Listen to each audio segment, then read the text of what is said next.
Assalamualaikum warahmatullahi wabarakatuh. Saya Selvi Andriani, NIM 105190999, kelas IS3. Pada kesempatan kali ini, saya akan mempresentasikan tugas individu pada mata kuliah Enterprise Arsitektur dengan dosen Ibu Imelda Pangaribuan, SPMT. Baik, langsung saja ke pengertiannya. Pengertian enterprise yaitu merupakan kumpulan organisasi yang memiliki tujuan yang sama dan atau produk akhir yang sama. Sedangkan pengertian arsitektur menurut Surendro 2009, arsitektur merupakan suatu perencanaan yang diwujudkan dengan model dan gambar dari bagian komponen dari sesuatu dengan berbagai sudut pandang, menggambarkan konsep dasar dari sebuah sistem dalam lingkungan. Arsitektur menggambarkan konsep dasar dari sebuah sistem.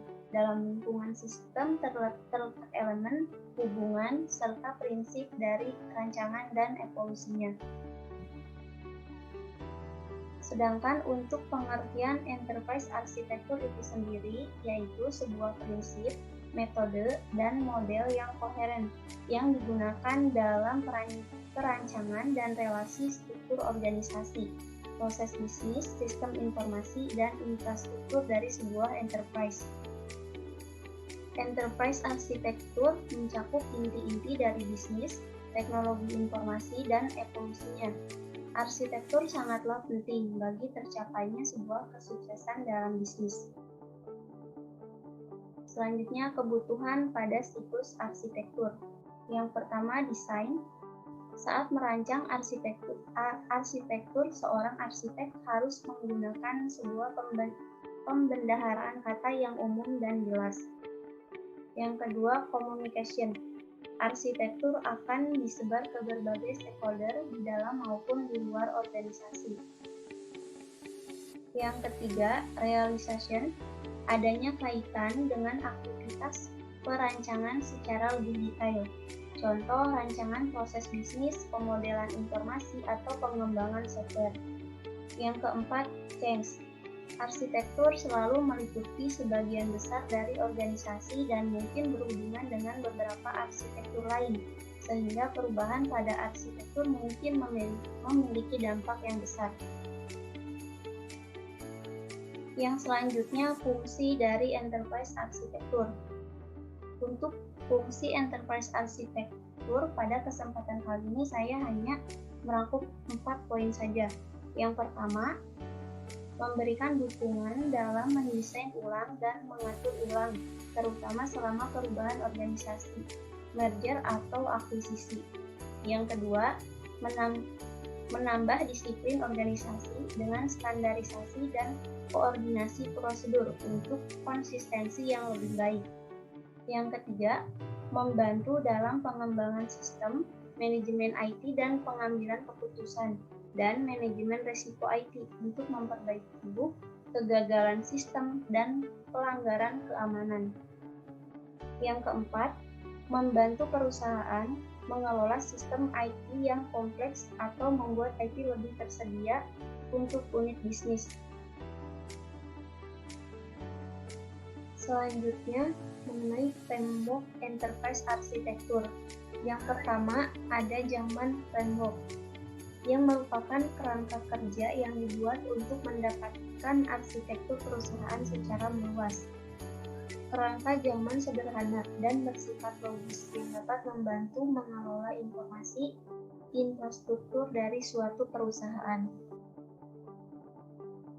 Yang kedua, ada The Open Book Architecture Framework atau TOGAF, yang merupakan sebuah kerangka kerja yang dapat digunakan untuk mengembangkan arsitektur yang diperlukan untuk memenuhi kebutuhan bisnis. TOGAF dikembangkan oleh The Open Book Architecture Framework pada tahun 1995. Yang ketiga, yaitu Federal Enterprise Architecture Framework atau FEAF. sebuah model konseptual yang merumuskan tujuan dan visi organisasi, memiliki struktur yang terkoordinasi di antara lini bisnis antar departemen.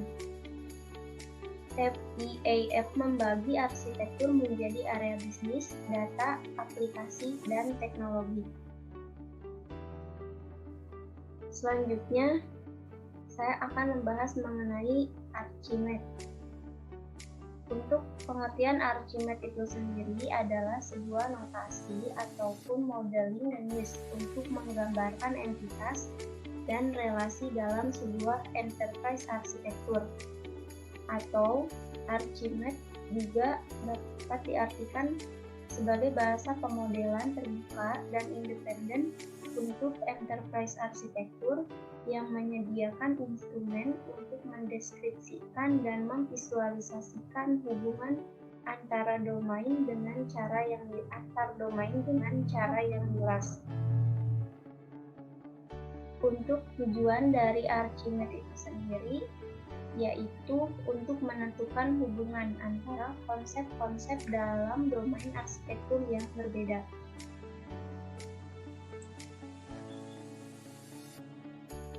Selanjutnya, saya akan membuat bisnis model kanvas atau tutorial bisnis model kanvas menggunakan Archimedes. Jadi yang pertama, di sini kita buat elemen grup terlebih dahulu. Maaf.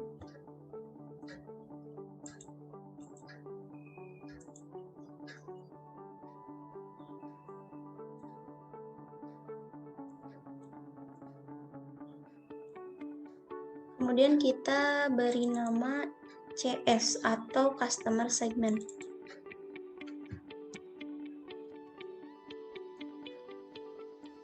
Kita rapihkan terlebih dahulu.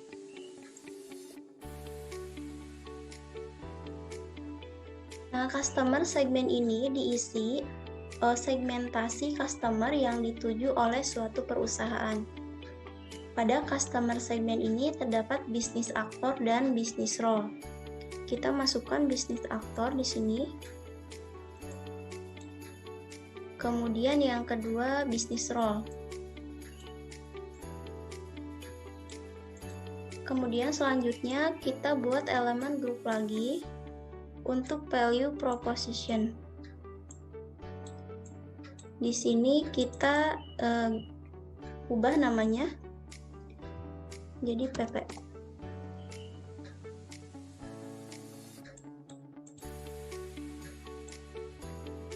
Kita rapikan. Nah, value proposition ini merupakan nilai yang diposisikan oleh perusahaan untuk calon customer-nya. Pada value proposition ini, yang pertama itu terdapat enterprise. Di sini kita masukkan bisnis aktor, kemudian kita ganti namanya.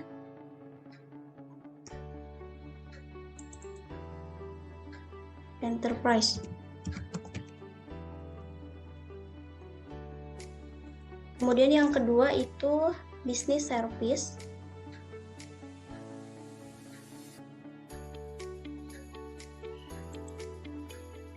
Kita masukkan di sini bisnis service. Kemudian yang ketiga ada produk.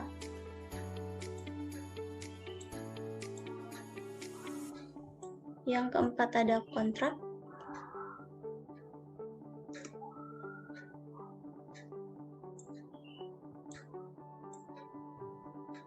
Dan yang terakhir adalah value.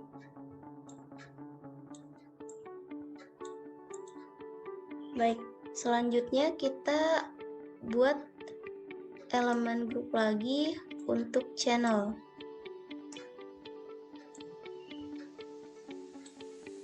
Kita rapihkan terlebih dahulu.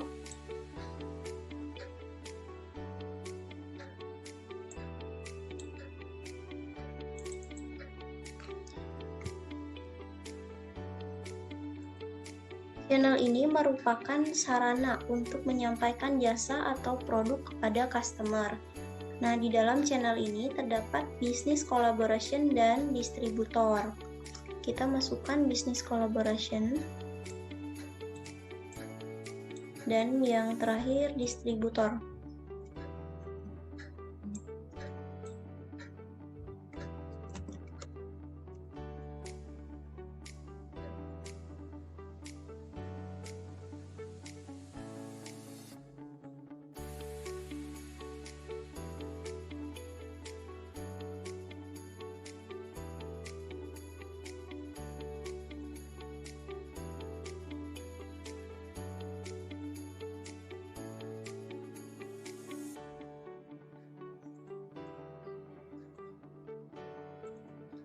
Kemudian yang selanjutnya kita buat elemen grup lagi untuk customer relationship.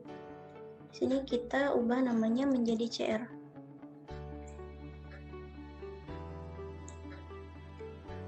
Kita sesuaikan terlebih dahulu.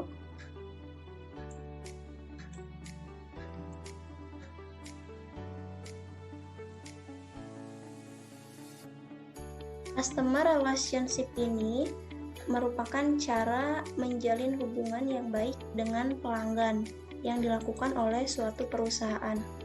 Nah, pada customer relationship ini terdapat business collaboration dan business interaction. Kita masukkan business collaboration dan yang terakhir business interaction.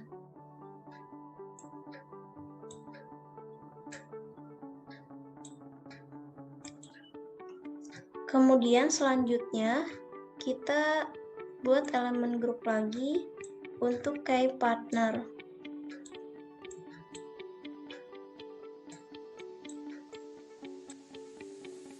Di sini kita ubah namanya menjadi cover.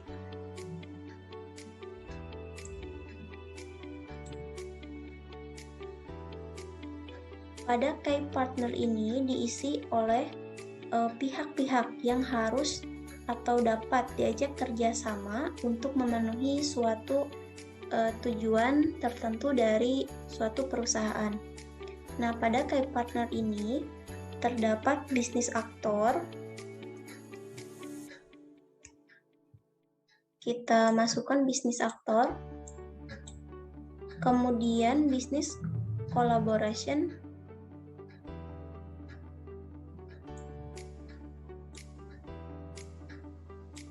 kemudian ada distributor.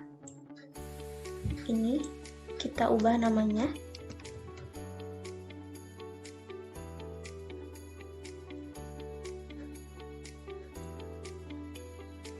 Kemudian bisnis role.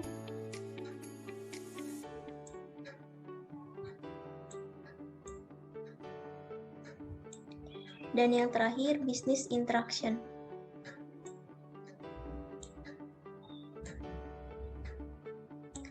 Baik, untuk yang selanjutnya kita akan membuat grup lagi untuk key activity.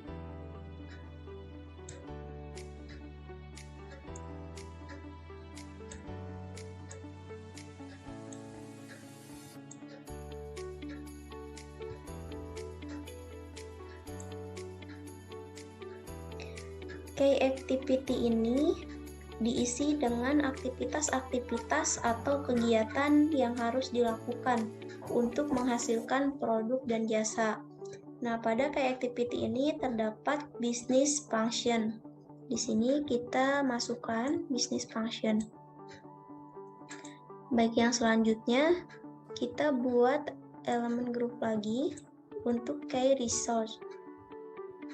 Kita rapikan terlebih dahulu.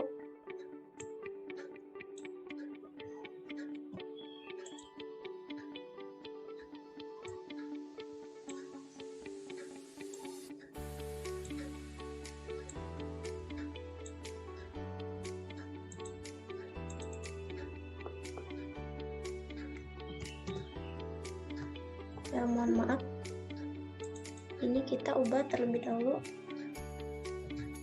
Oke, activity. Nah, Key research ini diisi dengan sumber daya yang dimiliki oleh suatu perusahaan untuk mewujudkan value proposition melalui key activity. Nah, pada key research ini terdapat physical research, kemudian financial research, human research, dan intellectual research.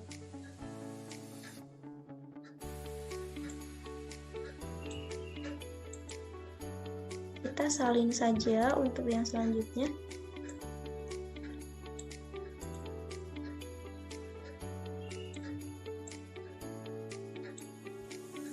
Dan untuk human research-nya,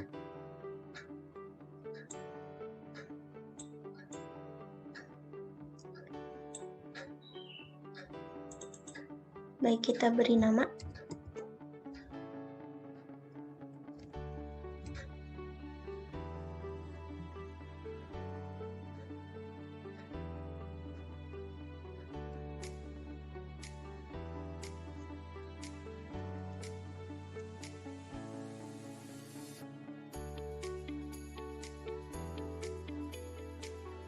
Kemudian human research,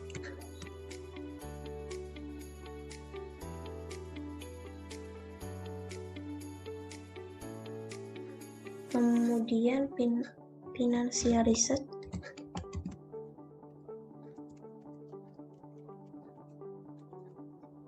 dan yang terakhir intellectual research.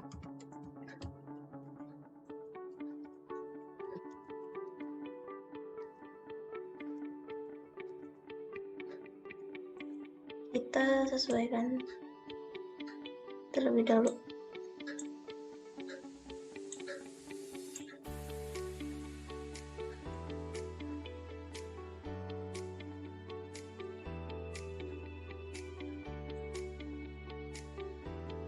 Selanjutnya kita buat elemen grup lagi untuk cost structure. Di sini kita ganti namanya jadi CS.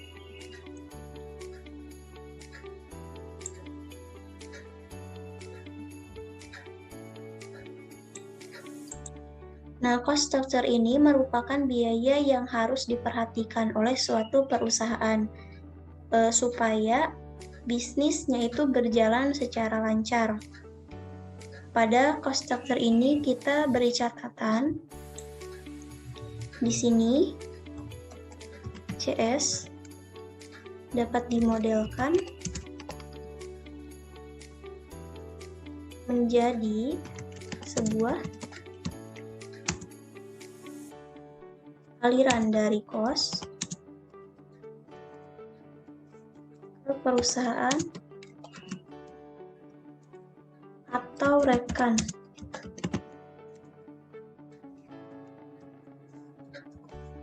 Dan aktivitas.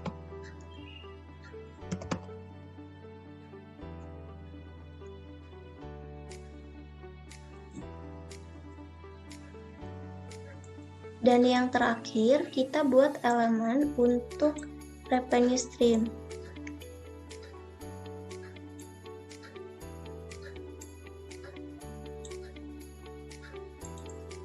Kita ubah namanya menjadi RS. Revenue stream ini merupakan jenis pendapatan yang masuk ke dalam perusahaan yang didapatkan dari pelanggan. Pada revenue stream ini kita kasih catatan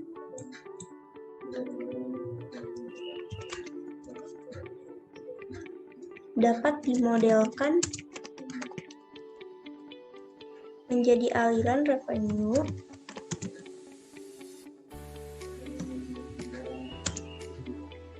dari CS atau ke sebuah perusahaan.